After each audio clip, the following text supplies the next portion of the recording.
Single dad switched seats with a crying woman. She turned out to be the owner of the airline.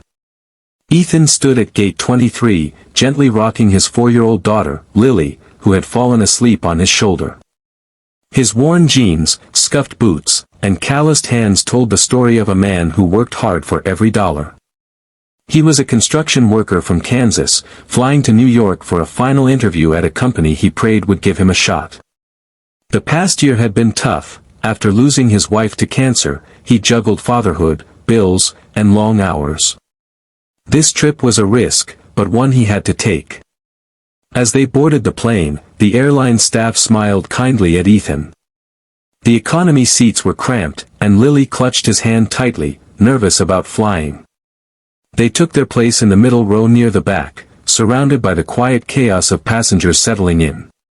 Just before takeoff, a woman boarded last. She wore dark sunglasses, her face pale and streaked with tears. Her hands trembled as she looked down at her ticket, then at Ethan's seat. I think that's my seat," she whispered hoarsely. Ethan stood immediately, balancing Lily on one arm. "Don't worry," he said gently. "You can take my seat. I'll swap with yours." She hesitated, but nodded, clearly grateful. He found her seat several rows up, cramped, next to a noisy group of teenagers. The flight was long, and Ethan found himself worrying. Did Lily fall asleep okay? Was she frightened? But he never complained. Halfway through the flight, the woman who had taken his seat made her way down the aisle. She stopped beside him, removing her sunglasses. Her eyes were red, but now clear. "Thank you," she said softly. "You didn't have to do that." Ethan just smiled. "It looked like you needed it more than I did." She studied him a moment longer. "Your daughter, she reminds me of my niece. My sister passed last year. Today was the anniversary." Her voice cracked, but she continued, "You switching seats, it meant more than you know." He nodded, emotion catching in his throat. "I lost my wife last year. This trip, it's for a job. I'm just trying to make something work." She seemed taken aback, then extended her hand. "I'm Victoria Lane." Ethan shook it.